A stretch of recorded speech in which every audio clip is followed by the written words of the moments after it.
Welcome to Let's Talk About Gay Stuff. Woo! Yay. The podcast where we talk about gay stuff and discuss the week in LGBT plus history. We are Thomas, Tony, Kendall, and we're here to talk about the week that was July 28th through August 1st in LGBT history.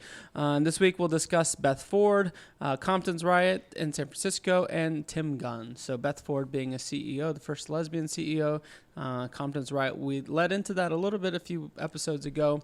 So Tony's going to wrap up that conversation with us. And then we'll actually start with Tim Gunn, who we know from reality TV and fashion fame.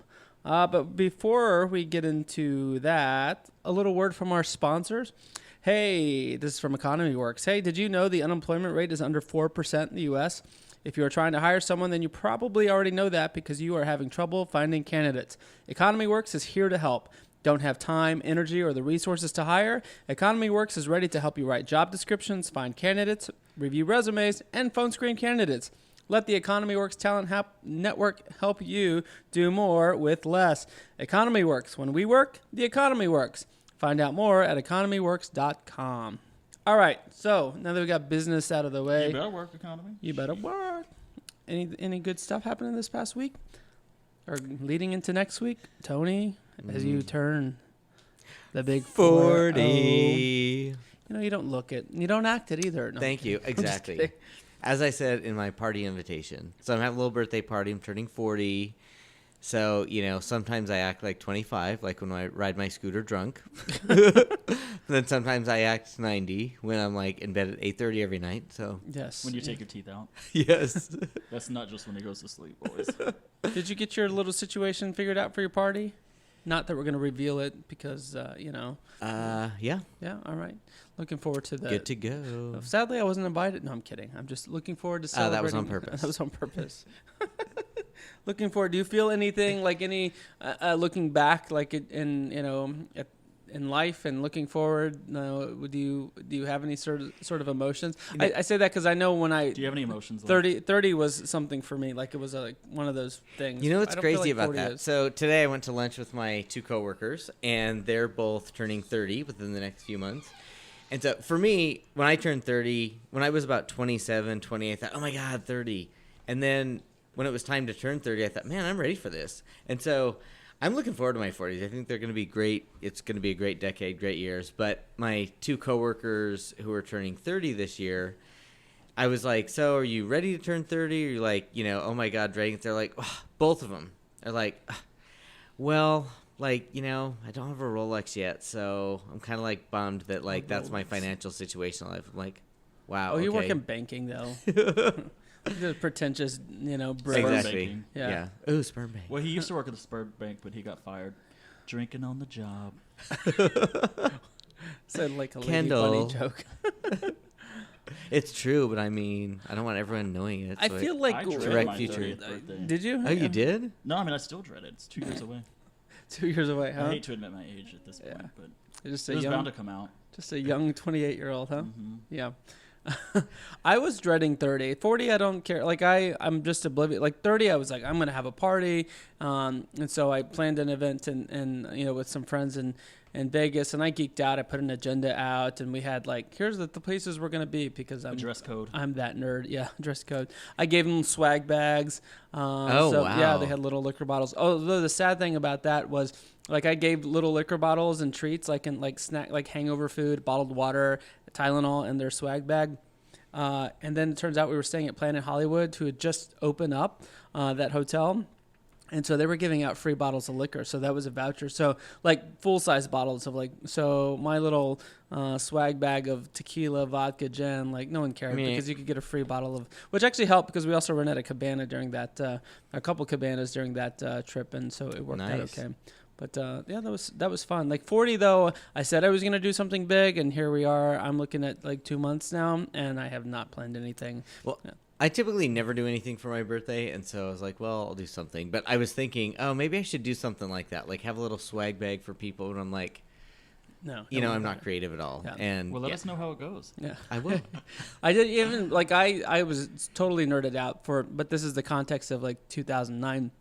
I put together a mix CD of like the #1 singles over the last 30 years. And so, but of course no one listens to CDs now, but it was the #1. So I did the research on Billboard and so what was the #1 song that year. And so it was a nice little It's funny you CD. say that because I still have CDs.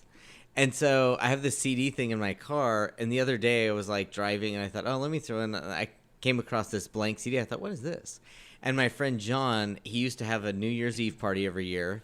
And a giveaway was he, made a CD of like his favorite music that was released that year. And so that was the CD. I was like, oh. Yeah, because I made this freaking CD, I have like Nickelback on my freaking iTunes now, which really is upsetting. I have Nickelback. I have like some random, like all these. I mean, think of the worst 80s and 90s songs, although they were top, hits. Yeah. That #1 in that year, but a lot of one-hit wonders. And it's like I have Howie Day, Had a Bad Day. Like it's awful. So. But yeah, it was fun. Like I said, 40 though. I've got some friends like, hey, we're gonna do something for your 40th, and I'm like, yeah. I mean, the plan is to go to New Crying in Orleans, the dark, right? yeah. Oh, that would be fun. When is your birthday? November? October. October. Yeah. So I Go for Halloween. yeah. Well, it's at the beginning of October, so I got to figure something And you out. are a detail-oriented engineer type, so of course it has to be that weekend. I'm not even an engineer, but yes, I have. I know, but you're have, more of an engineer than I am. I with your have details. tendencies, right?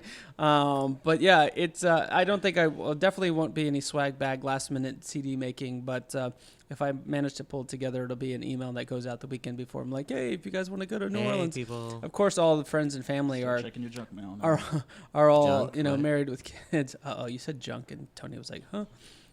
But yeah, we'll see what happens. But I'm excited for your 40th. Like, I'm glad you're doing it before I am. Hashtag me too. You I can mean, pound me too. Pound me too. You can tell me about all the fun that is 40.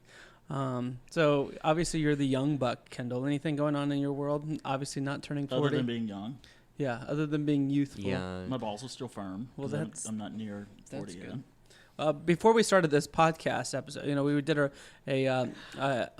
Ben was here, Kendall's boyfriend, and he was trying, because Tony, remember we talked about being injured from his scooter accident, and Now I have a life-threatening hernia. Yeah, so we were trying to figure out if he had hernia. So Ben was trying to test him. He wanted to cup his balls and have him cough. So yeah, so apparently we all Ben's a examined his doctor. hernia, and we all agreed that if he had a hernia, his balls would be much bigger than they already are. Turns out he just has blue balls. We actually only saw one. But The other one, I don't think it's dropped yet. Your 40th birthday is when it will drop. Oh, Mazel tov. Happy 40. Yes.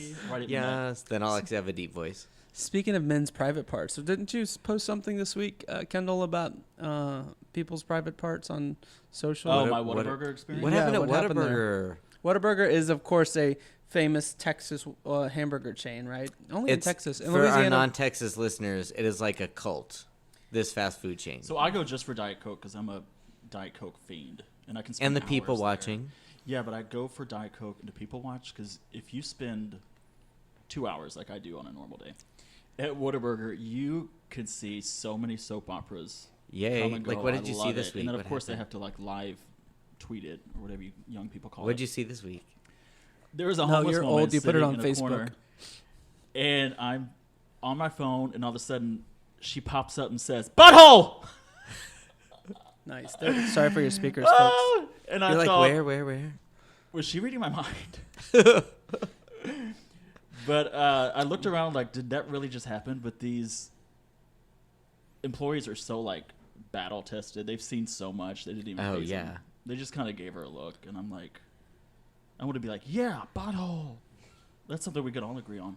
Was it just like was it a moment of like a Tourette's, or was she She was see a sleeping and butthole, she shot up. I don't know if she had a nightmare about it or a fantasy or what. or was she but calling someone? Okay, well, I that's, wanted to know all about it. you didn't ask. You didn't kiki with Kendall. You're like, listen, I need this for our podcast. Let's talk Yes. about the Kendall. butthole, yeah. Can we talk about butthole stuff? Wait, So that was amazing. nice. Was she cute? I would say she's probably 60, but the meth made her look late 70s. So Ooh. all things considered, yeah, I think she's pretty doable. Meth. Good So- You know, enough. that's my first question anytime anybody's name is mentioned. I'm like, are they cute? Are they cute? Are they? It's a long there was dry that. spell, Tony, for you. Yeah, Tony, we need to find something for you when you're fully recovered, because I don't want you getting an injury, trying to, because like I was saying earlier, I think you're just gonna maul someone and then you're gonna re-injure yourself, and then because you're old now, it's gonna take you twice as long to recover. Oh, I know. and then your dry spell is gonna be the full decade of 40. That'll be a fun. It's already been a long recovery. I feel like my last scooter accident, I recovered way faster. It was more severe. Was it? Yeah. You and your scooter accidents. No more scooter. No more scooter. Well, just limited scooter Bus use. ride's only for you. Yes. I think you get a discount now. No, okay.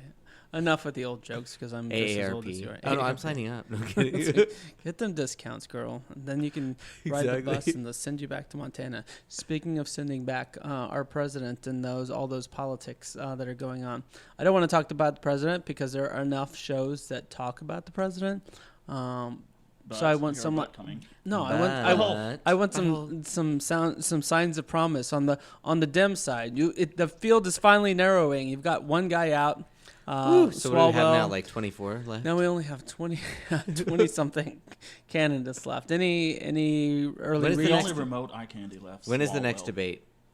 30th and 31st. coming up? Yeah, so this Oh, my week. birthday. So Let's cancel. I'm gonna watch debates instead of going to his birthday party. Can we all agree to do that? Go for it, please. you weren't invited to the party, remember? Oh, I wasn't invited. Yeah. So no, but leading up to the debate, so this podcast will get released the week of before the next debate. So any speculation, any thoughts in terms of what's going to happen to the field? It's starting to I consistently hear that there's a top 5, and maybe there's some folks that are going to. It's not going to shift from there. It's going to be the same top 5. I don't think anyone. I don't No, think but 5 is hopefully, gonna crumble, and then, hopefully what will happen, though, is because, after the first one, because, at some point it gets to be about, like, who can, really have the most supporters and raise the most money. And so hopefully each debate there will be enough, a number of people that say, okay, after the debate, I didn't get a bump, like I'm not making as much money as the others, and they'll just kind of, so hopefully it'll kind of wind down to like 3 or 4 or 5 over several debates. Yeah. Well, the criteria for each debate gets a little bit harder starting September. the one in September, Yep. I think. What's crazy though? So I'm friends with a lot of these candidates on Facebook, and they all say, "Oh, just chip in Name $1." dropper. I was like, oh, I know. Well, I follow them. Not Maybe friends with them. Marianne Friends. Williamson. But they all say donate $1 because they just need number of donors. And Yep. yeah, So you're donating to all of them? no. No.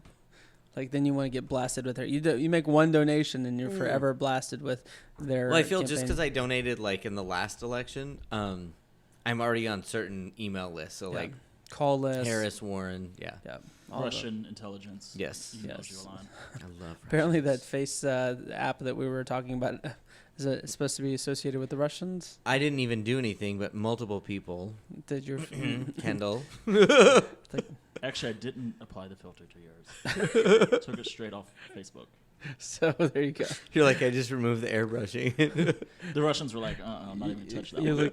look younger. They're like, They oh, that poor guy. put Like, the oh, filter leave on. him You alone. look younger.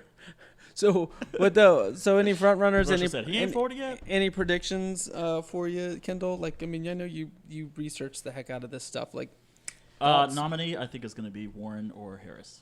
Warren or Harris? I sent you guys the quote, because there was an article about, can they be on the same ticket? My favorite quote is Selena Meyer from Veep. What is she? What was the quote? What did she say? She's like 2 women on the ticket. What did she say? Anyway, she ends the quote saying, "Why don't we just all start eating pussy?" Like, do you want heads to explode? Like, I love that show. That's the best. so Veep. oddly enough, I would think that you could find a meme or a GIF or something like that. I search all the time. I had to go back and look at the episode and find it. It's season 4, episode 5, so episode 4. So if you want to hear Selena Meyer talk about the implausibility of 2 women on a ticket, there you go. So what about Bernie or Your boyfriend. Biden. Leave your Or personal Biden. feelings out of it. Yeah, Bernie. Leave your You're lust gonna out get of me it. hot. He's not going to be the nominee because He's like yesterday's all the news. other candidates have picked what he's popular for. So they're like taking all his greatest hits from 2016. And now you can get whatever Bernie was selling, but in a different package. in a cuter package. Right. Plus, if your thing is like, oh, Trump's an angry, old white dude, like, I mean, I know they have different policy stances, but really, Biden less so, but Bernie is an angry old white dude. Like, Yeah. why do I want someone who's What's going to wrong be? with that? But That's what makes this podcast fun. No, I don't like that. To me, like, that's not the brand. I know we need to be looking more on brand. It's just like, if you're saying you're going to vote against Trump because you don't want his angry rhetoric. I like Kamala. I like Kamala. Julian Castro? No, definitely not Julian. Castro. I know. Julian. I like Buttigieg, but I feel like he's going to be a good ambassador to China or something like that. Like, that's what he needs to go. Yeah, I mean, that's what I think is his right post, like, to go into like an ambassador role and then become a cabinet, like in the second term of Kamala Harris. So that's my prediction. Like, my background's HR. I like to do succession planning, so that's I'm planning his next move. So Secretary of State. Yeah, Secretary. He could do that, like, down the road. Like, he can't do it now. No, right? I agree. Men can be secretaries now. True. Like, Secretary of State. Like, well, shit. They had Rex Tillerson as the Secretary of State, and he had all of no experience. I know. Having very familiar with the company that the Rex Tillerson came from, like, to me, it was the biggest chuckle, knowing that he came from a company that was highly structured, no surprises. He was basically the boss for the last that's why 15 I was years of surprised his he career. took that role. I mean, he was the CEO for 10 years, but prior to that, he was basically in a role telling people what to do, and then to go and be the Secretary of State, which normally is a prominent position that you get to do some stuff. I mean, he was Trump's bitch. Yeah, he was constantly bombarded by surprises from his boss, like, being told by tweet. Yeah, he got fired by a tweet. I know. This guy was no surprises. It's like, baffles my mind, but nonetheless, that is the state of current politics. Again, I've sounded, I think, in previous podcasts, as I listened back to some of them, like, not that optimistic about. But I mean, I feel like there is a compelling case against Trump, right? I mean, if you take all the indictments from his campaign, right, that the Mueller report put out, you take the fact that all of his cabinet members. He basically has 2 or 3 cabinet members still around. Yeah. Most of those have not most of them. They've left either because they resigned, because they were being investigated, or just they didn't want to do it anymore, or they left in disgrace. Like, so for all that to happen, like, I don't know how those aren't just random talking points, like not random, but I have Trump solid talking points for. But, I do feel like he's very polarizing, and just like this week when he was talking about the congresswomen, they should go back to the countries they're from. His supporters, I think, are like, hell yeah, I've been waiting for somebody to be like this, and so. I mean, I've been told go back to where you came from, like, most of my life, so it's not surprising. It's surprising is that it's the president of the United States. The first time I said it. But the other times he did. Yeah, it's like, now go back. The thing is, what I've told people before when he got elected is like, I'm going to get deported. Everyone giggled and said, oh, no, that's not the case. Mm-hmm. Now I think it's even more real. I was like, no, see, he's trying to send me back to a country. I'm of Mexican heritage. I've been here for 4 or 5 generations. Like, I would have nowhere to go. Like, It's crazy. So I don't even have an aunt or great-grandmother or anything. By the way, my grandmother just turned 81. She looks amazing. She's cute. I saw your Facebook picture. She's really cute. She's fun. So maybe I'll be like her when I grow up. She needs to be a guest on this, so we can invite her. When we get deported. Yeah, she'll have to be a special guest. But I don't know. Like that, everything. Yes, Trump fatigue. I'm there. I used to follow. Hashtag. Talk about him in 2020. I still follow him on Twitter. But I don't want to read, like, before I wanted to see what the man said. I could not even. Now I don't care. Like, that's like, it just. I stopped reading the news for a couple months after the election because I was like, I just sick of seeing his name every time I open the news. It's exhausting. So, let's talk about more fun stuff. Let's talk about some gay stuff. Let's talk about gay stuff. You guys want to talk about gay stuff? Always. All right. Well, what sort of gay stuff do we have to talk about? Okay, Kendall? question, boys. Gay boys. When you hear, what does this remind you of? Wait, hold on. Let me get the. Make it work. Like RuPaul? No.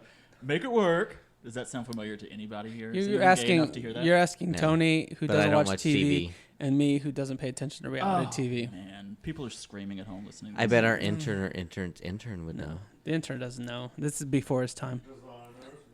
So it's our Tim Gunn, podcast knows. Who is the fashion mentor on Project Runway.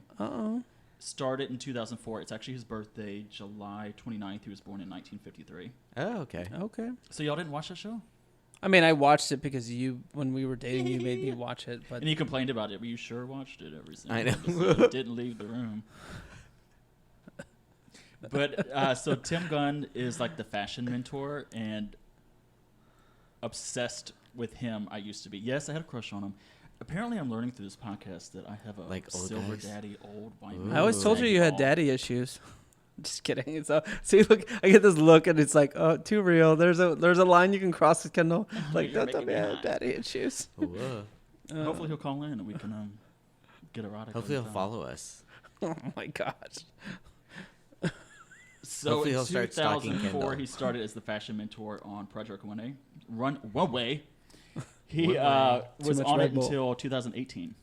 He's going to leave the show and do it with the host Heidi Klum, a separate show on Amazon of like fashion, whatever. You always said though when we used to watch it, you're like, I want to be Tim Gunn. Like you wanted to be. You still want to be him? I'm obsessed with the way he talks. Yeah.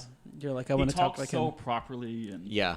like Where's he from? Is he English? he's from Washington D.C. Oh. But What's with the accent?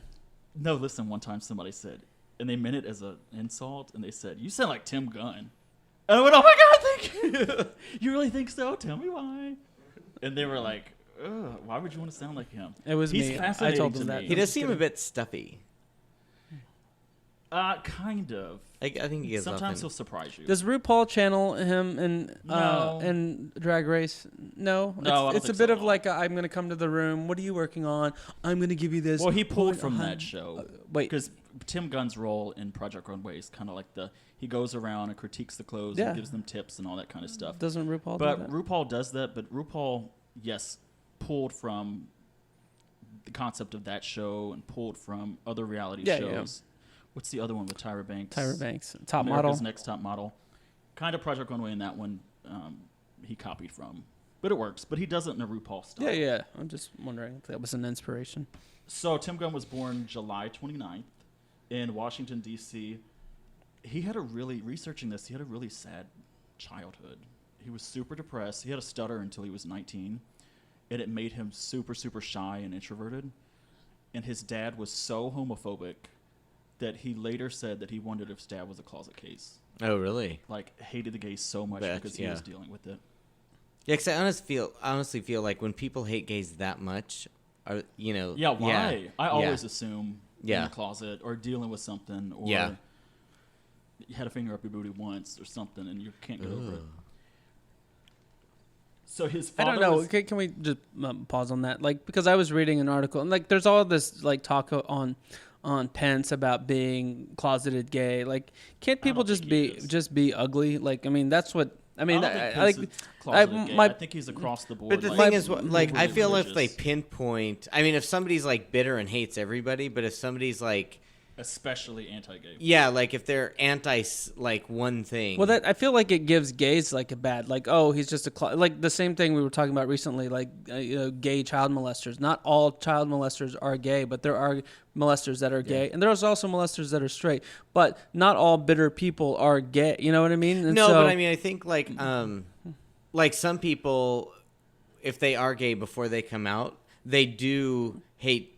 yeah, like, it's no homo. I get Yeah, it. yeah, yeah. I'm But I'm talking just about saying, the extreme, though. He said his dad was so homophobic that, and his dad thought, and his mom thought gays were sexual predators. So when Tim Gunn was like initially struggling with his homosexuality, he was in denial because he was like, "I'm going to be a sexual predator," because he could not separate, according to the way he was raised, being like.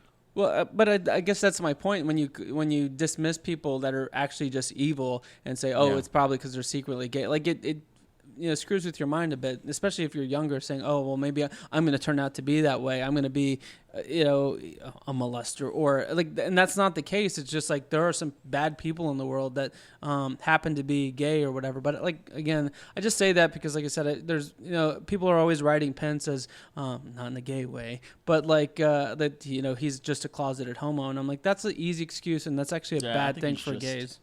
Overly religious. He corrupts his own religion. We just got a word from Google. Google Home is listening to us. So his dad was an FBI agent, and then he transitioned to J. Edgar Hoover, the FBI director. Never mind, as he was his- gay. As his speechwriter. And J. Edgar Hoover it was rumored that he was a cross-dresser.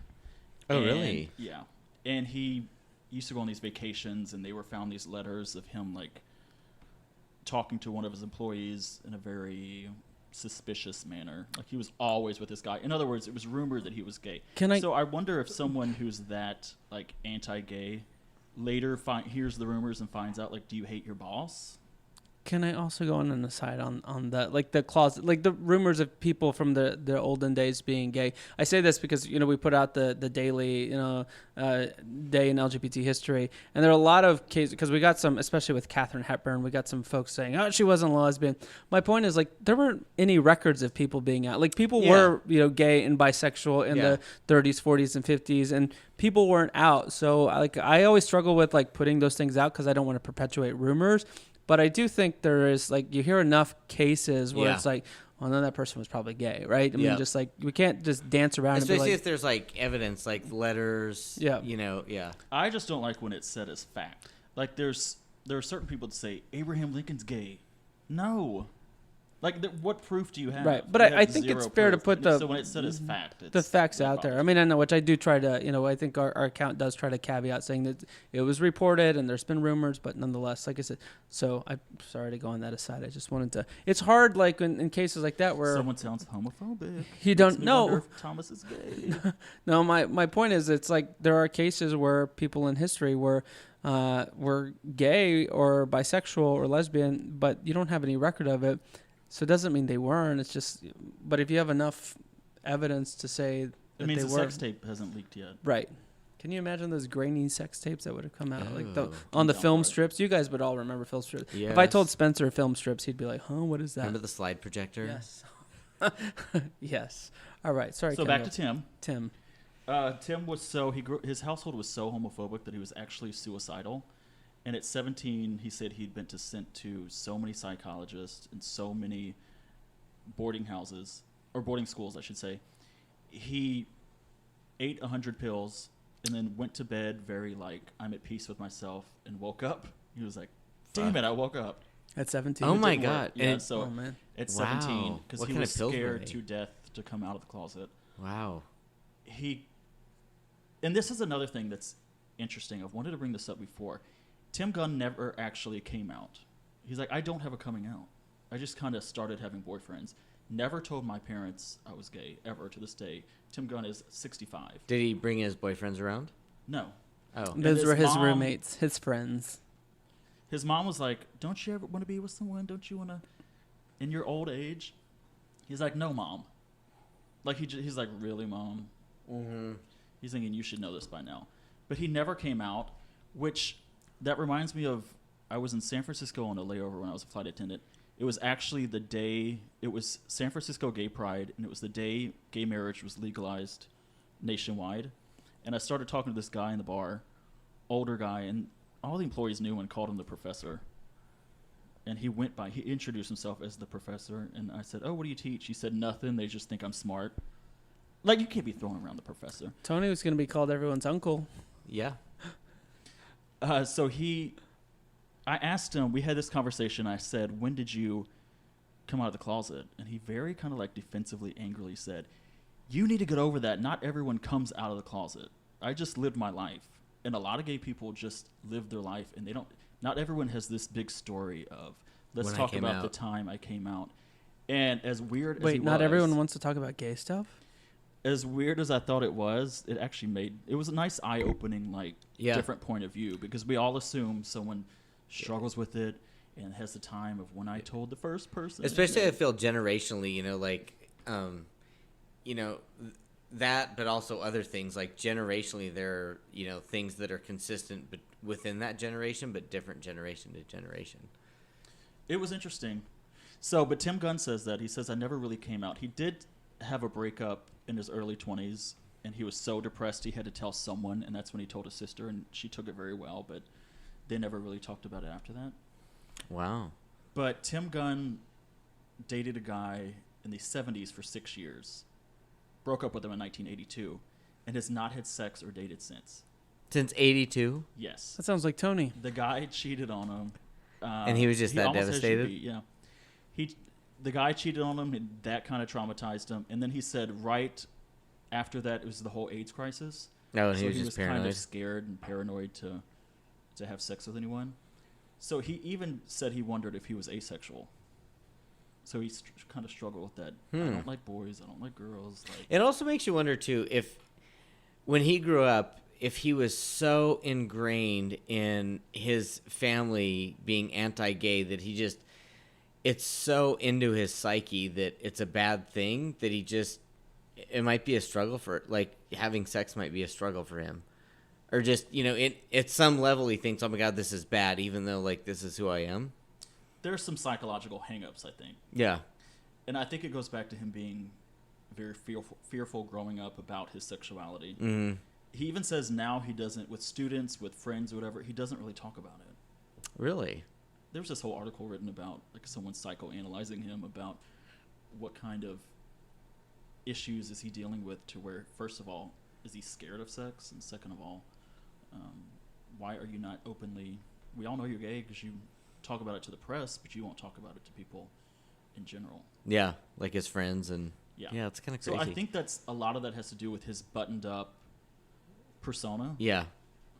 He's always in a suit. Mm-hmm. He's always, like, looking impeccable and sounding very intelligent and very, like, he thinks of every word that's going to come out of his mouth. I still love him, though. He's still a cutie pie. But his thing was, make it work. And what else did he say? Chris knew it. Carry on. And designers. His voice, I love his voice. I used to just listen to YouTube videos of him talking sometimes. Furiously beat off. No, just kidding. Right. One of that's true, the other one's not. Kidding, not kidding. But his alter ego is actually Tim Watergun, and he says, make it squirt. Oh, really?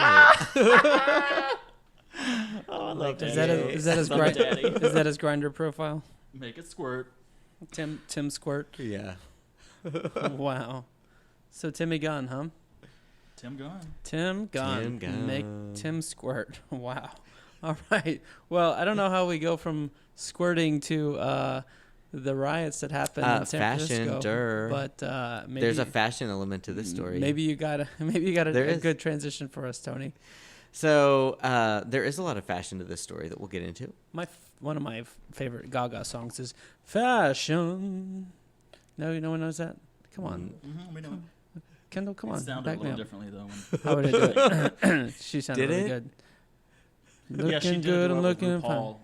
That wasn't the original version, but she did a duet with they did? RuPaul on her Thanksgiving special. Yeah, it was good.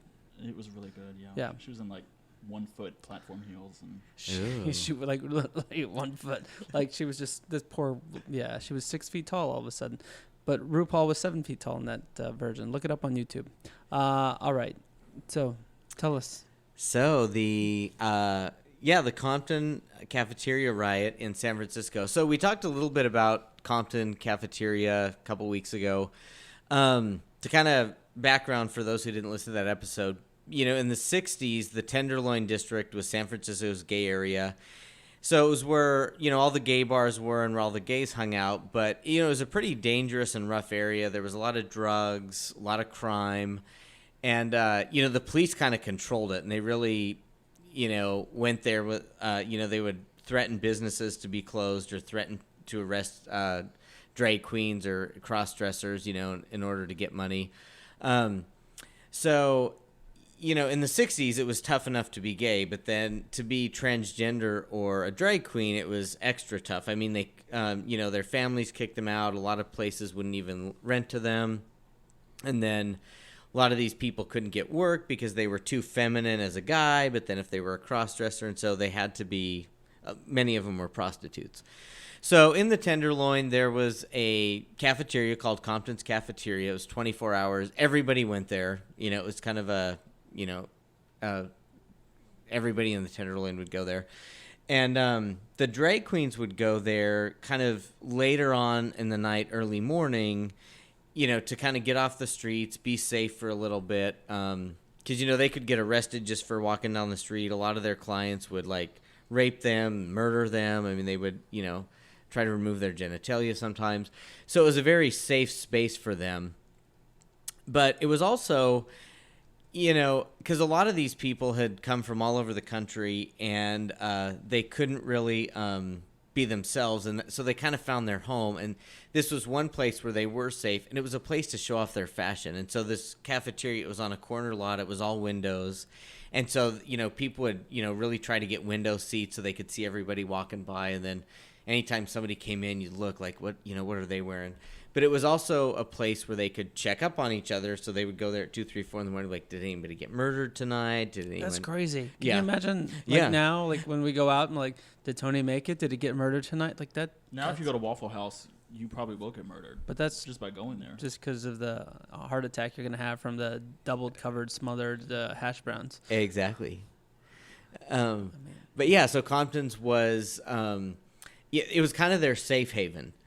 But Compton's, they didn't really like this because they felt, okay, they're chasing away good customers, and then also the police could shut them down or raid them because it was illegal to be cross-dresser. And so what they would do is they would call the cops and have them come, harass them, take them home. And so, a couple weeks before this riot happened, they picketed because these drag queens and these transgender prostitutes, they just got so fed up because they were literally fighting for survival every day. There were only a couple hotels that would rent them rooms for to live in, and that's where they kind of had to take their tricks back to. And it was just a very tough life, and this was their one refuge. And so the cops and the cops were very humiliating. When they would arrest them, they would shave their head. Sometimes the cops would demand blowjobs and things like that, demand money to not be taken to jail. And if you gave the cops any guff, they could say, oh, well, this is a disease, so we're putting you in solitary for 60 days. Oh, wow. Yeah. So they tried to picket a couple weeks before this, mid-July, and it really was unsuccessful. At the time, the gay community didn't really support transgender or drag queens. So and it's the day, this actually, we'll get to this later, but this event was lost in history. So nobody really knows the specific date, but a couple weeks after the picket, which was July 18th, the cops were called to come in and get all the drag queens out of there. And the cop went up and grabbed this drag queen, and she thought, fuck it, I'm not taking this. She threw a cup of coffee in his face, and then all hell broke loose. And so, people were throwing tables over. This cafe was all windows. They busted every window out. They threw sugar shakers and dishes through the windows. And a lot of these drag queens, they would have like whiskey bottles and things like that in their purse for protection because clients would try to rape them or mutilate their genitalia. So they were swinging their purses, they were grabbing their heels and stabbing the cops. And so it actually went out. The cops left and went out into the street, and everybody followed them out there. And so there were about 60 people, it's estimated, and they were arrested. But you said 6-0? 6-0, yeah. So it was kind of the first, major uprising against police by the LGBT community. And so it was this was 3 years before the Stonewall riots. And it's interesting. So Compton's immediate reaction was, okay, no more cross-dressers or transgender people. So the next day, Compton's had replaced all their windows. They went back and busted them all out. And they were like, fuck this, we're not going to take this. And so the next night, it seemed like a lot of other people from the area joined in. And so it was kind of a turning point, and it was kind of like some articles that I read said it was the immediate aftermath was not much different, but over time, like cops were less aggressive to the, transgender and drag queens and stuff. So many parallels to Stonewall, but no one really knows about it. Yeah, and so the interesting thing is, the reason this was lost in history is the police department deleted it from their records, and no media would cover it when it happened because it was like, who cares? And there was a PhD student decades later, I think like in the 90s, that was going through some archives, and she found a blurb. And she thought, what is this? And she was having a hard time like finding any info on it. And she was able to find some people that participated in the riot, and she interviewed them. And so there's a documentary on Amazon, but there are several articles. That's how it came to be. Well, it's fascinating how she tried to parse that, right? Because there were accounts like, oh, it was a warm summer day, and like, they fact checked all that. Like, well, the weather wasn't warm that day, so they were trying to figure out when it actually happened. And they really can't pinpoint the day. But a couple things that are interesting about this is, there were a few groups in San Francisco at the time that were trying to, fight for LGBT rights, but people just kind of wanted to lay low because they didn't want to lose their jobs, and these people that night, they were not trying to start a huge movement. They literally I want to be left alone. I want to sit here and drink my coffee. They weren't thinking of this grand, movement or anything. Well, so that part of town was trans area. Yeah. It wasn't even gay. The gays were in their own different part. And the gays and the transgendered, which is still true to this day for the most part, they consider themselves separate communities. And they don't always and it's sad, yeah. And help I mean, each other out. Yeah, so and at that time, this was literally a trans riot. Yeah, it was. It was trans. Not a gay riot. It wasn't. And at the time, they were not allowed in gay bars, and that's why they went to this cafeteria, because they were not allowed in gay bars. And so after this, it seemed like the next day when they went back and they were not allowed and they busted all the windows, that's when other people kind of started to join in. And that was kind of the beginning of a little bit of meld between the communities, but that's why the picket, nothing happened, because the gays were like, we don't care if they don't let you in. We don't, they didn't support transgender people or cross-dressers. But it was interesting because they weren't even, so you couldn't even walk down the street. So if you were feminine enough to be a dancer or something like that, you had to wear male clothes till you got to the place where you worked, and then change before you went home. And they weren't even allowed to go to women's clothing stores and try on clothes. They would have to take the clothes home, try them on, and then just return.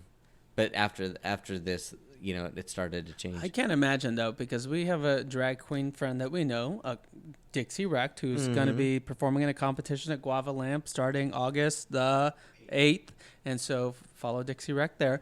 But Dixie will come to the apartment to get ready sometime, and Spencer will help do the makeup. But there's a couple of hours process, right? And then which I always thought, the first time we did it, I was like, well, this is interesting. Because we get in the Uber with Dixie dressed in drag. And so, but no one, it's not, I feel like even 10 years ago, it would have been like, what the hell's going on? Yeah. Now, I mean, especially because we live in town, I don't think the Uber drivers, even if they are Trump supporters, think anything of it. But I can't imagine, and now even thinking about the small confined spaces like the gay bars are today. Yeah. Take that to the 60s.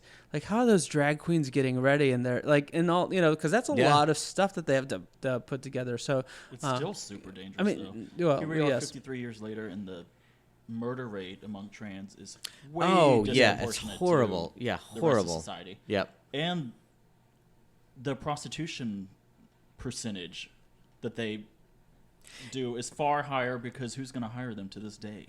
Yep. Because there's such a stigma around it. Right. There is, yeah. Which again, I think it's important for those folks that are less familiar with the community. It's transgender, cross-dressers, drag queens. They're all different type. They're not the same, right? I mean, a transgender person is someone who identifies, as a different gender than they were born. Yep. A cross-dresser is someone who dresses as the opposite gender, right, than they identify with. But I don't think they do that as a form of expression. And then drag is a performance art, right? I mean, that's something entirely different than cross-dressing or transgender, being transgender. And if I have that wrong, anyone who's listening, feel free to correct. But I mean, that's kind of my understanding of how those things are. And I just want to put that out because I continue to learn, learn the nuances of kind of the community and that respect, because I'm not used to it. What's interesting about this? So one of the outcomes that was later, but at the time they couldn't get legitimate jobs, and it was if they went in with a state ID that said they were male, but they were obviously looked female. So the San Francisco mental health board or something would actually issue people a card saying that they suffered from this disease of transgender or cross-dressing, and so with that they could actually get legitimate jobs. And so that was the workaround, because the state wouldn't allow them to change their gender on there. Yeah, that's crazy. Yeah. But one thing that's also really cool about this is this was a really rough area. I mean, they literally didn't know when they went out every night if they were going to survive or not. Tony. It's cool. But a lot of them. So I watched this documentary. I think you did too on Amazon, and even though it was that rough and they were that in survival mode, they loved it. Like they said it was like Oz. It was just they loved getting dressed up, walking down, and I mean some of the footage in there. It was they looked fabulous. They were all decked out. Yeah, it was. So it's kind of interesting that even though their life was that tough, they like a part of them loved every minute of it. I do want to say, because you mentioned we don't know the date, right? I mean, Yep. and that's one of the things, for what it's worth to anyone who's listening. Like we do. I mean, while none of us are historians, we do take a lot of effort to try to find like the fact base. I mean, it's not just we're not reading this off Wikipedia. We're trying to find the newspaper articles, the magazine articles, the YouTube interviews or documentaries that are supporting this. And you did it, and I know I did it too, to try to find the date of when this actually happened. And there's no date, but I mean, President Obama he did recognize the site as a LGBT landmark or a national landmark. Yeah, during his term. So I think on the 50th anniversary, and so in 2016. So there is, it's not just something that's a pipe, like an urban legend. No, and I mean this lady that this PhD, student that found, basically really brought this, back into the public eye. I mean, she did exhaustive research, and she couldn't, it was just a few weeks after the picket. Right. Which I appreciated her because for my day job, Economy Works, like I do a blog there as well. And I was researching something recently and I was trying to find a nugget of information. Like all these PhD students, like these dissertations were all sorting some like obscure like editorial that was written in the Wall Street Journal, which was based on no facts. Like there was no my point is we do a lot of effort to try to make sure we know where this is, where these facts, maybe we got, we're off by a day or two, or we may misstate something in the course of our dialogue. But I think it's important for folks to know that these things are all well researched and grounded in fact. And you can find the document. If you're curious, we can point you to the articles and the documentaries where we're getting all this information. So, any other? No, that's it. But definitely an interesting story, and I'm glad that this was kind of like researched and brought back into the public awareness, because it would have been sad if that was just lost to history. Yeah, no, it's a good story. Good. All right, so we're going to switch gears. We get to talk about politics and history. I'm going to talk about some recent history. So last year, August 1st, 2018, Beth Ford, she became the president and CEO of Lando Larks, the Lando Larks brand. And so, is it butter? Yes, butter, dairy products. I mean, so Lando Larks is kind of what they call Lando Lakes. Yeah, like, am I saying Lando Larks? Lando Our Lakes. research is impeccable. Impeccable. Listen, shut Lando up, you Lakes. bitch, Yes. Kendall. The Lando Larks. It's you can find Just it. trust us. It's a second chapter. Thomas wanted to I make can't sure- believe it's not butter, because it's not. Thomas Lark wanted doesn't to make exist. sure you weren't sleeping, because Yeah. you haven't had any Red Bull today. Yeah. You have plenty of Red Bull. Thanks for catching that. So Lando Larks, the Lando Lakes. First, so what's her significance? Why are we talking about Beth Ford? Let's talk about Lando Lakes, right? So they claim to be a farm to fork business. Their mission is to feed humans and feed human progress around the world. So they are, again, butter, dairy products. They also do Purina, so that's another brand that they have. For everyone.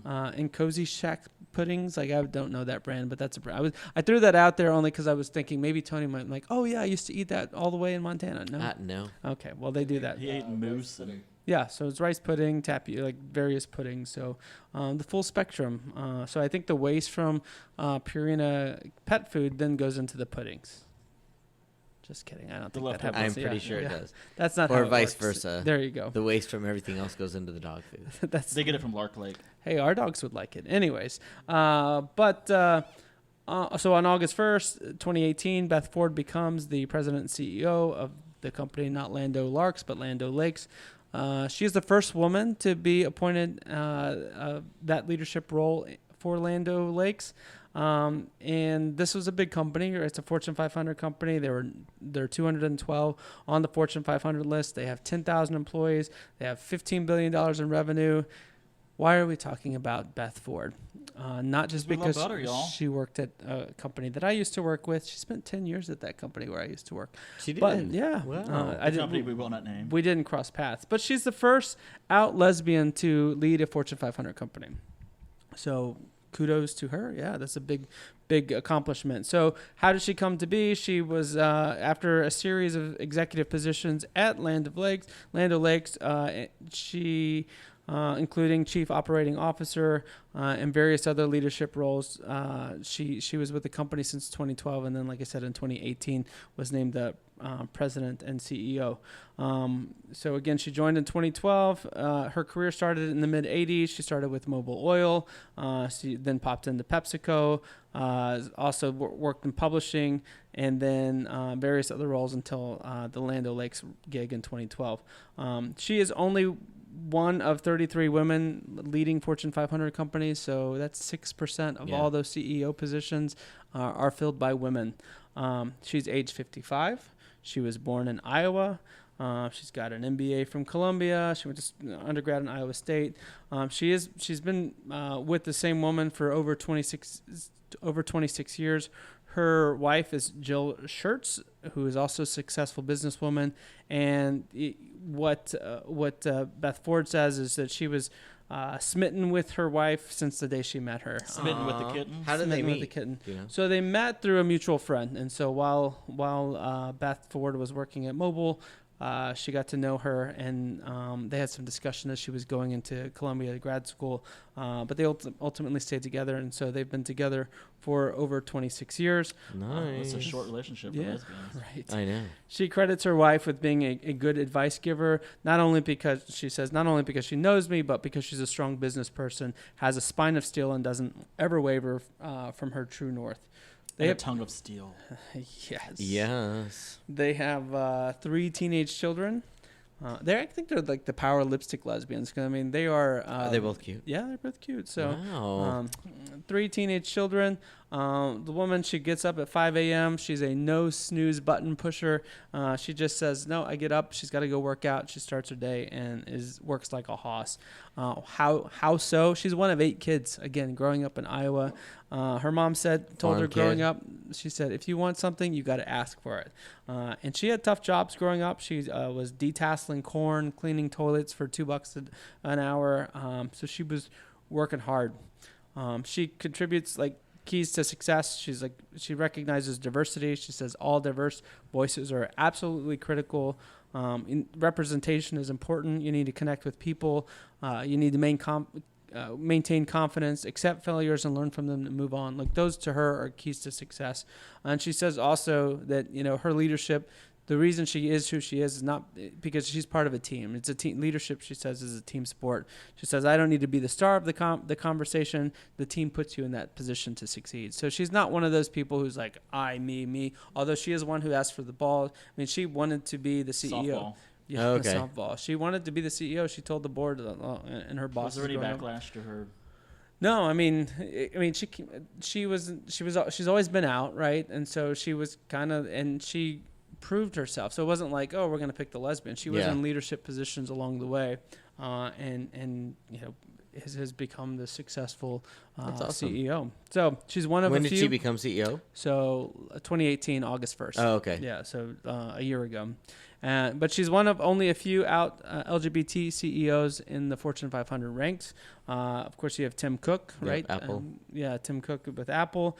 But Tim Cook, he was appointed to the CEO position after Steve Jobs left in 2011. But he came out afterwards, right? And so I think publicly, yeah. Yeah, so he wasn't out publicly. So he kind of was CEO first and then came out. The first gay man to be in the position as an out person was James Federling of Dow. He was appointed to the leadership position there, the head position in 2018, just a few months before Beth Ford was. So Beth Ford, again, an out lesbian, becomes the CEO on August 1st, 2018. That's awesome. Again, as I just mentioned, and the Human Rights Campaign would note, HRC, this is not a story of someone getting into the higher echelons of leadership and then coming out. This is someone walking into the role with her full self. So I mean, that's a big accomplishment, right? Because I mean, we've talked about like Barney Frank, right? He was elected first and then later came out to be. And rising through the ranks of some of these companies as an out person, you gotta, like, we've both been in the corporate world, like, you're limited, right? And so you do that with a risk. Yeah, exactly. Yeah, it's a big risk. Well, and she's noting, right? She's like, you can be out and get to that leadership position, but you and I know, like, if you do that, it's especially as a guy. I mean, I think, I was reading an article recently about Anise Parker, and like she was noting that out lesbians get elected to positions more than out gay men do, and she said partly because women will get to those positions later in life, and so they'll join politics a little bit later. Right? We talked a few episodes ago about like Nancy Pelosi and Hillary Clinton, like not running for their first position until their late 40s or late 50s. At that point, you have a track record.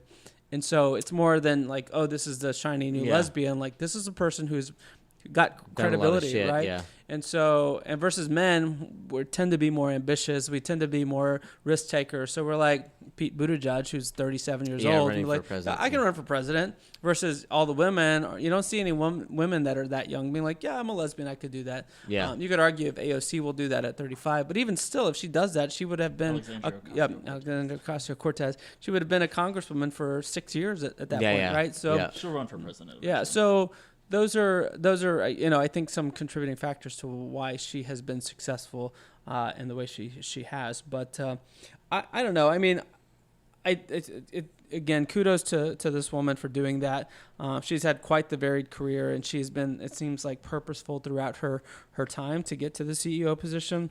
I would like to, if you guys will let me or entertain me. Nope. Yeah. And a discussion that's more related to, like, she's an out lesbian, right? And we talked about her own experiences, Tony, in the corporate world.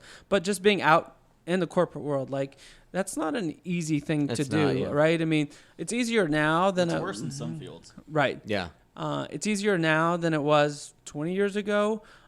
Even when I came out at work 10 years ago, I think, it was still kind of, I mean, there was me. I could look around and there was me and the other guy that I hired in with that I'm thinking of. Hey, Josh, he was not out at the time. Like, I mean, Josh will say, like, he opens his mouth and a purse falls out. But it's like, but he was never, like, claiming he was gay. Yeah. He was just, if you assume that about him, then he was okay. But at that time, he started to come out in 2009, out to the workplace, as did I. And now, again, as I was leaving, we looked around and like, you can't spit without, hitting a gay guy, like an out gay man around, right? But I guess my point is, like, it's now more accepting, but even still, you do it at a risk, right? Yeah, it's kind of interesting. I think, like Kendall said, it depends, like, varies by industry. But so one of my old coworkers, we worked together probably about 10 years ago. So we had this job, and one of the admins, her best friend was gay, and so she would, go to the gay bars once in a while with him. And my thought was, if she sees me, who cares? Because A, she's obviously cool with the gay thing, and B, she knows that, like, if I was outed at work, it would have a detrimental impact to how I was treated, so she's not going to do that, right? But he was paranoid, and also it's like, Brian, we're obvious, I think it's, and so he would, like, literally get kind of sick to his stomach and leave. He's like, oh my God, if I saw Misty there, I was like, out of there. Yep. And so he, but so he's 10 years older than I am, and he started his banking career in Atlanta, probably for a smaller bank. And at the time, I remember him saying, if you weren't kind of married and on your way to having kids by, like, early to mid-20s, they're like, this is a client business. What are you doing? And so that's kind of his mindset. And so he actually called me this week. He applied for this job, and he was asking me questions about it because I used to work at this company. And he's like, well, like, what's the deal with, how are they going to treat me because I'm gay and yada, yada. But it's a factor for him about, like, it's... Well, can I ask this? Like, is he in the same position as you? Like, in terms of like seniority level? He's a top. He's a Yeah, I mean, probably a little more. About the same. Yeah. I mean, he's 10 years older than I am, but yeah, about the same. But I mean, that says something, right? I mean, he's spent his whole life being closeted. Again, his upbringing has taught him that, right? Yeah. And that's that's somewhat a reflection on him, a bigger reflection in terms of how I think he was raised. But he's 10 years older than you are, and in the same position. You know what I mean? It's just like, and he's lived all that life closeted. It's like, if you would have been out, well, and the thing maybe is, you could have brought more of yourself to work every time. And the thing is, it's like everybody knows, like, about him, because like people would talk. I think people care a lot less than some of us older gays. Well, and here's the thing: like the industry I work in, if I showed up every day with this huge rainbow flag, they're like, "What the fuck are you doing?" But that's like any flag that you would wave. It's like if you're not like waving it around every day, they're not going to treat you differently. And so my attitude's always been like, just don't put it in our face. Which that's kind what you hear. But a lot. I mean, the corporate world does that for everything. I mean, if you can be too black. Like I've heard black people say in corporate environment, like they've been told, hey, you guys need to split up. Like seeing all you black people at the same table is not good, right? That you need to split up because people are going to talk. And their comment is like, you don't tell that to white people who are all sitting at the table to go, talk to black people. But that's some of the thing. If you're too Hispanic, if you're too Latino, like that's a thing too. Like so. Yeah. I mean, there is this kind of fine line because the majority sets the tone. Right. So if the vast majority is straight, white Christian men, you have to take their lead, unfortunately, or else you make them uncomfortable. Yeah, and then they want to get rid of you or not say anything. But because it's odd to them. Although in 2019, I do think sometimes, not overall, being gay could actually help you. For instance, look at Megan Rapinoe; she's getting all these endorsements. Well, for instance, the Republican Party loves a minority. If they can find a minority that agrees with their positions, they'll elect you to anything. Position? So, if you look at Tim Scott, the black senator from South Carolina, Ben Carson, Nikki Haley, Bobby Jindal, there are many.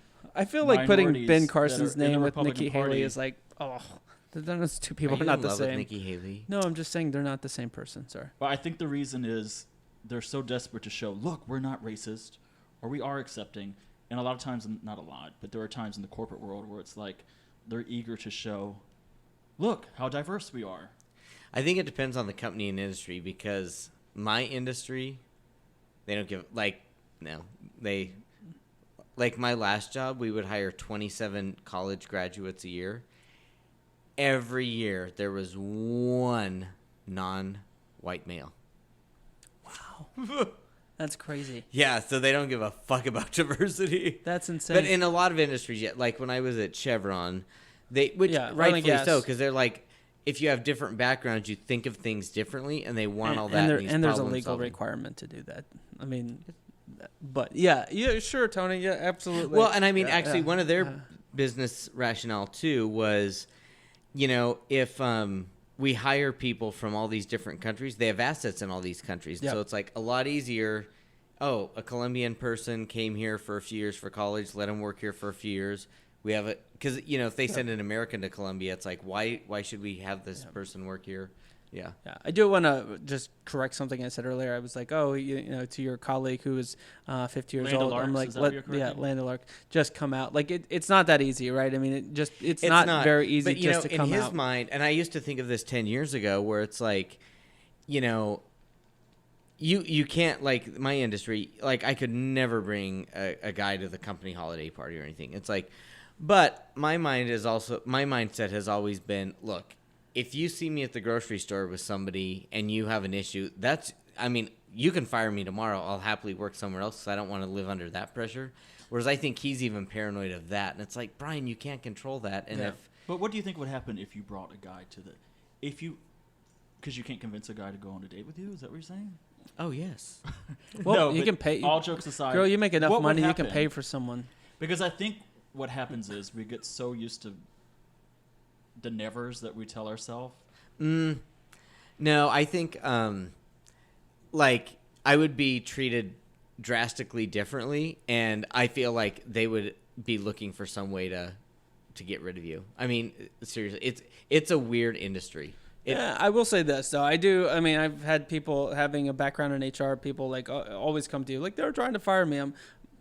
What I would say, maybe banking's differently, but I've worked in a couple different industries. It's like it takes more effort to try to fire an employee than it does to just like have them do So their you're job. saying, Yeah. what you're saying is he's paranoid. Yeah. Is that what Well, you're saying? no, but I mean, Rude. there. I think there's some legitimacy to that, but I also think to what you're saying, Kendall, is that sometimes we have this in our head, like, oh, no one's, because I did too, like before I came out and would talk about Kendall, in our relationship, like I felt like, oh, people aren't gonna get it, and then because I don't know, I guess my point is like, and then I started talking about it, and no one cared. I mean, most of the time, people were like, my bosses were like, "Thank you for telling me that." Like, I didn't know that. And granted, I'm sure they voted for Trump and they're conservative, but I do think they were like, "Oh, like this guy works hard. He's good at what he does."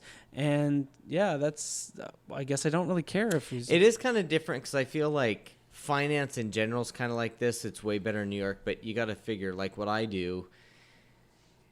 Every bank has a Houston branch, and all they do is oil and gas. And there's like, 10 to 30 employees in these things, and they're run by some Texan that's, in his 60s. Very different. Yeah, I mean, you're right. So, yeah. Because oil and gas is very different. I mean, I worked for, communications, and I have touched the automotive industry, and even that industry, it was more progressive, right? And so, yeah. I mean, a lot has come that has enabled people to come out. Like, and this is why legislation matters. This is why it matters who you vote for. If you think about what happened during Obama's administration, he passed an he enforced or applied an executive order that basically said if you're a federal contractor, you can't discriminate. You need to grant protections to LGBT people, right? You need to have policies in place that are going to protect sexual orientation and gender identity. So that helps, right? When all those companies have to adhere to that and adjust their policies, that is something that's going to make it easier for people to come out at work. Same thing with marriage equality. Now, granted, that wasn't Obama who did that, but the Supreme Court who made that happen. When you have that happen, when that's a legal right across the United States, that people of LGBT relationships can get married to the person who they love and have the same benefits, then it makes it easier for you to come out, right? Because there are some federal protections there, right? So that makes it easier. But that said, even though 91, according to the HRC, the Human Rights Campaign, even though 91% of companies in the Fortune 500 have some sort of anti-discrimination policy that protects LGBTQ employees, a survey said that only half of the people in working in those companies are out. So the other half are still closeted. So you have all these policies. You have us here in 2019, and you still have half the LGBT community going to work every day, not being their true selves. And I guess an example of this. So as part of our running group, there was this lady who she worked for a major oil company, and her husband, after they were married several years, he had told her, he's like, look, I've always wanted to be a woman. So he started the process to do that. So she worked for this major oil company. She took a package because they said, okay, we're having these layoffs. And she said, yeah, I want to do something differently. And so while they did that, another major oil company that's one of the most progressive oil companies out there bought those assets. And they said, look, they want everybody to go over there for a year to kind of transition the assets. Would you extend work another year, blah, blah, blah. And she agreed to. And this company has a very active LGBT network. They're probably in the Pride Parade. And I used to go to these Out and Equal, group things. And, everybody from that company was like IT, whatever, And so when that girl said, okay, I'm going to go to work for this company for a year, a coworker pulled her aside and said, look, I would not talk about your personal life because my husband works there, and for the technical people, it's like it's fine if you're like an IT person to be like in the gay network, but technical person, no, they're gonna treat you like shit. Yeah, that's crazy. Yeah. It's interesting though, because again, going back to kind of HRC survey, they asked people why they weren't out. Top reasons. You guys, I'm sure will think this is interesting. I'm mentioning it because I do think it is interesting. One of the top reasons, fear of being stereotyped. Another reason, fear of making others uncomfortable. Fear of losing connections with the people that they're friends with and acquaintances with at work, and fear of others thinking that they'll be attracted to them, right? So the straight people will be like, you're gay. Yeah. So that's because you never mind, Ben's here. I'm just kidding. No, there's nothing there. Say it. No. This is just because you're you. Thank you.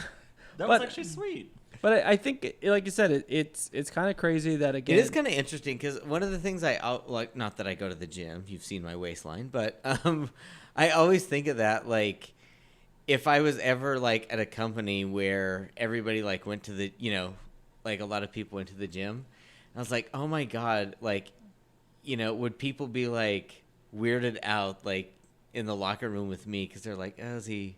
Who cares if they are? Well, because especially like the industry I work in, because I feel like most people I work with like don't know any gay people. Well, so that same survey asked non-LGBT people, like, about their perceptions of LGBT people, and they said almost half of the people that were surveyed, non-LGBT people, said they felt uncomfortable about having LGBT people out because they didn't want to hear about their sex lives. Mm-hmm. So like, if these people are out, they're going to talk about their sex lives. Well, at some point, we have to stop caring what they think. Yeah.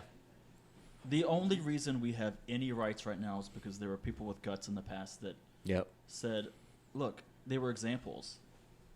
Yeah. I mean, I think you're right. I mean, and so that's why I think someone like Beth Ford is successful in terms of becoming CEO, because she said, hey, I'm just going to be who they are. But because of these circumstances, these beliefs that people in the community, LGBT community, and the non-LGBT community hold, like that, those are barriers to success. I mean, you've got 20-30% of people, LGBT people, feel uncomfortable at work. They avoid work functions. They don't, go to happy hours. If you're not attending those happy hours and networking events, limit your career. It's going to be hard to promote, which is, I think, a factor for women in terms of why they can't be as successful. They have to work twice as hard, right? Because Tony, you and I can go to, even though we're gay, we can still go to a happy hour. I don't miss no happy hour.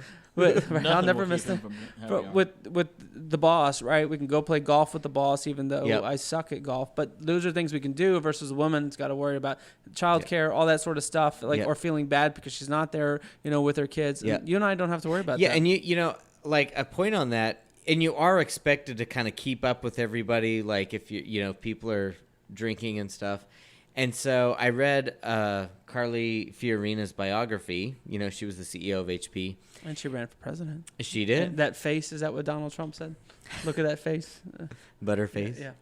But when she was CEO, or when she was kind of climbing the ranks, she was on certain projects where she would have to go to Brazil a lot. And, of course, they drink a lot. And, if she would have said, I'm going to bed early, it would have been like, they're all about relationships. And so what she would have to do is they'd go to the bar and have a drink or two. And she'd be like, hey, I'm going to run to the restroom. And she would tell the bartender, every round from now on, I need water. But, so she had to act like I'm keeping up with everybody versus... Yeah, where I used to work, they'd have to go... Act like it's a vodka soda, but it's water. They would go hunting, right? So the CEO and the top people and the folks that they were trying to bring up, they'd have to go hunting. So they would tell the birds, look, play dead. Right. But that's they had orgies at those hunting camps. They were not hunting. But they were all men except for a random woman. And I remember asking one of the female executives, I'm like, you feel comfortable with that? She's like, she actually got defensive because she was trying to prove her point. Like, I can hang with the rest of the guys. And I'm like, well, I wasn't saying, look, hey, I'm on your team. But she was just mindful, like, hey, don't try to pigeonhole me to be like, I only like to get manis and petties. She's like, I'll go hunting with them if I need to. Was she a lesbian? No, she wasn't. She was actually, no. She still had a pigeonhole. Yeah, so she had a pigeonhole. But yeah, my point is, like, it's great that Beth Ford has been able, and I think it's awesome, but there's still a long way to go in the workplace. The HRC notes that their top federal legislative priority is to win passage of the Equality Act, which is a bill that was passed by the House and still sitting with the Senate that would add comprehensive protections for the LGBTQ people into the nation's extensive civil rights law. So until that's passed, I mean, we're all subject to whatever, especially being in Texas. And this is what I wanted to talk at the beginning. Freaking recently, I was reading an article about Texas passing their Chick-fil-A bill, and it's like, oh, now businesses can be protected by their religious rights. I'm like, so a business can be protected by its, for its religious rights, but people like us can't, are discriminated against, but for the people we love. But thank you, Chick-fil-A, for doing your thing. My point is, this Equality Act is important to be passed. So I'm going to go on a little tyrant here. If you're not tyrant or a tirade here, rather the wine.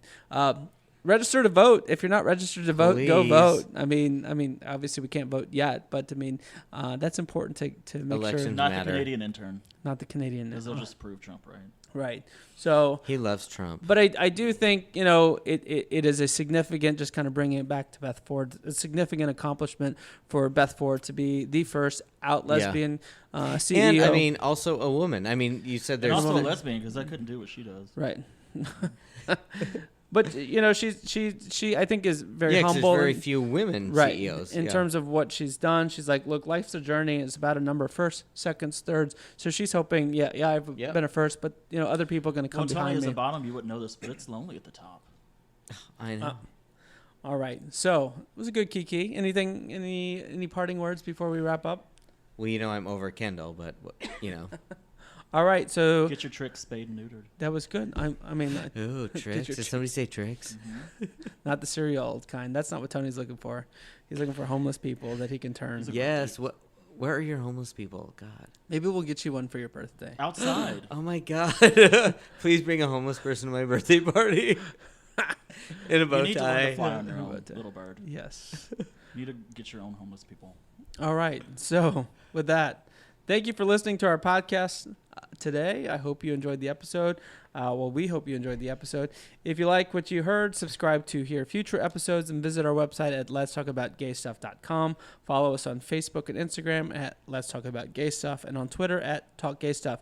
Be sure to follow us on social, though. You get a daily dose of the day in LGBT history, plus you get some fun pics of all of our smiling faces. Also, don't forget to give a listen to our friends, our sister podcast, Our Spoopy Podcast, which is available now. I'll be guest starring on that. Oh yeah, Tony, you've got a feature coming up with them, so you'll be telling a story. All our listeners from Montana or Butte, Montana, gonna have some true crime from Butte. All right, so we'll wrap up. Tony, a happy 40th birthday to you. Oh, thank you. It's been as happy as the 40th birthday can be. No, but seriously, 40 is a big milestone, so happy birthday to you. Looking forward to celebrating with you. And barely, I'm like terminal with this hernia. Not far behind you. So with that, we're here. Work where? Get used to it.